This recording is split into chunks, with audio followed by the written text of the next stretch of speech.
అక్రమంగా తరలిస్తున్న పాఠశాల ఫర్నిచర్లు అడ్డుకున్న గ్రామస్తులు. నంద్యాల జిల్లా బండి ఆత్మకూరు మండల పరిధిలోని జీసీ పాలెంలోని ఎయిడెడ్ పాఠశాలలో ఉన్న 20 బెంచీలలో 15 బెంచీలను గురువారం రాత్రి ట్రాక్టర్లో తరలిస్తుండగా గ్రామస్తులు అడ్డుకున్నారు. బండి ఆత్మకూరులోని రాఘవేంద్ర విద్యా సంస్థల వారు కొనుగోలు చేసినట్లు సమాచారం. Aided school retired HM Narasimhulu విక్రయించినట్లు బలరాం రెడ్డి, వెంకటరామిరెడ్డి తదితరులు తెలిపారు. అడ్డుకోవడంతో ఎట్టకేలకు తిరిగి పాఠశాలలోకి చేర్చారు. ఇదిలా ఉండగా మరికొన్ని మాయమయ్యాయని పూర్తిస్థాయి విచారణ చేయాలని గ్రామస్తులు విజ్ఞప్తి చేశారు. ఎంఈఓకు సమాచారం ఇచ్చినప్పటికీ స్పందించలేదని వాపోయారు. ఇప్పటికైనా స్పందించి అధికారులు విచారణ జరిపి నిందితులపై కఠిన చర్యలు తీసుకోవాలని ప్రజలు కోరారు. తిరిగి స్కూల్లో చేర్చడం జరిగింది.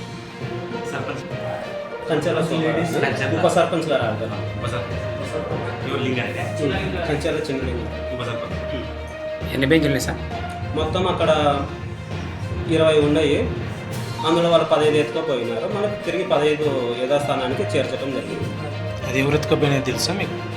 అదైతే నాకు క్లారిటీగా ఇంకా ఇంతవరకు తెలియదు. కానీ గ్రామస్తుల తెలిపిన సమాచారం మేరకు అక్కడ పనిచేసే retired head master Narasimha sir ఇక్కడ మండలంలో ఉన్న బిజ్జం సుబ్బారెడ్డి రాఘవేంద్ర స్కూల్ యాజమాన్యానికి అమ్మినట్టు గ్రామస్తులు తెలపడం జరిగింది.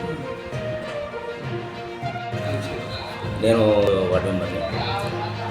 ఇది నిన్న నైట్ వచ్చేసి 9 గంటల సమయంలో మా ఎయిడెడ్ స్కూలు ఉన్నటువంటి ఫర్నిచరు టేబుల్ వచ్చేసి ట్రాక్టర్ను ఎత్తుకొని వెళ్తుండగా మా పిల్లల సమాచారంతో మేము వెళ్ళి ట్రాక్టర్ను అడ్డగించుకొని గ్రామంలోకి తీసుకొని వచ్చి సర్పంచ్ గారికి అలాగే సెక్రటరీ గారి ఆధ్వర్యంలో ఉప సర్పంచ్ కంచర్ల లింగారెడ్డి గారికి అందజేయడం జరిగింది. అది వాళ్ళు వచ్చేసి టేబుల్ వచ్చేసి దించేసినారు. అది మాకైతే ఏం సమాచారం లేదు. మేమైతే దానిని వాళ్ళైతే అమ్మినామని చెప్పినారు. బిజ్జం సుబ్బారెడ్డి గారు రాఘవేంద్ర స్కూల్ యాజమాన్యం బిజ్జం సుబ్బారెడ్డి గారు మేము కొన్నాము అని చెప్పి మాకు తెలియపరచడం అయింది. మా గ్రామస్తుల సమాజంలో కూడా ఇలా cell phone loud speaker on చేయగా మేము కొన్నాము, మేము తీసుకెళ్తున్నామని చెప్పారు.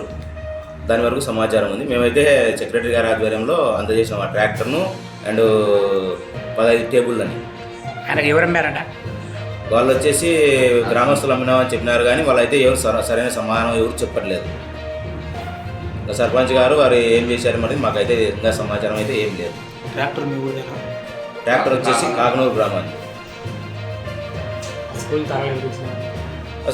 తాళాలు వచ్చేసి Samuel sir retired HM Narasimha sir అమ్మారని చెప్పి మేము తాళం ఏమంటే ఇచ్చామండి, మేమైతే మాకు ఎటువంటి సంబంధం లేదని చెప్పి సామ్యుల్ సార్ కూడా తెలియపరిచినారు రాత్రి. మేము ఉదయాన్నే సెక్రటరీ గారికి సర్పంచ్ గారికి సమాచారం ఇచ్చి సెక్రటరీ గారి ఆధ్వర్యంలో ట్రాక్టర్ను అందజేసినాం. మీ ఊరికి ఎంఈఓ సార్ వచ్చి చూసుకున్నాడా? చూసుకోలేదు. రాలేదు. ఫోన్ చేసినారా? మాకు ఫోన్ చేసి మీరు వదిలేయండి ట్రాక్టర్ను, ఇంత దూరం వద్దు, పై వరకు ఏమొద్దు, ఇది వాళ్ళు ఏం చేయలేదని చెప్పినారు. ఈ విషయం అయితే జరిగింది. ఎన్ని ఫర్నిచర్స్ ఉన్నాయి తెలుసా మీకు? స్కూల్లో వచ్చేసి 20 టేబుల్ ఉన్నాయి. అంతకుముందు మళ్ళీ ఒక 6 కుట్టు మిషన్లు దాతల విరాళంతో ఇచ్చినటివి, ఒక ప్లేట్లు ఒక 100 దాకా ఉన్నాయి, కుర్చీలు వచ్చేసి ఒక 20 దాకా ఉన్నాయి, ఇంకా ఇతరత్ర ఫర్నిచర్ ఉన్నది. కానీ ఈరోజు అయితే స్కూల్లో ఏమీ లేవు, ఏమి లేవు. ఒక టేబుల్ కూడా లేదు. అక్కడ అన్నీ అమ్ముకున్నారు. ఎవరనేది తెలియదు. కానీ గ్రామం వాళ్ళ సహకారం లేని ఇదైతే జరగలేదు. మేమైతే వాళ్ళని పట్టుకోవడం జరిగింది. వెలికి తీస్తారని చెప్పి సర్పంచ్ గారికి తెలియపరిచి సెక్రటరీ గారి ఆధ్వర్యంలో మేము హ్యాండ్ ఓవర్ చేసినాం ట్రాక్టర్ని పట్టుకొని. Okay sir. మా ఊళ్ళో రాత్రి కాకనూరు వాళ్ళు వచ్చేసి ట్యాబ్లెట్స్ నుంచి మా ఫర్నిచర్ సంబంధించిన మా పట్టగారు చూసి కాకనూరు ఎయిడెడ్ స్కూల్లో పోయి ఫర్నిచర్ సంబంధం తీసుకుంటే మా పిల్లలు కనుక్కోవడానికి సమాచారం పోయి వాళ్ళ tablets Raghavendra school sir Bijjam Subbareddy అన్న మేము అది విన్నాము. కావాలంటే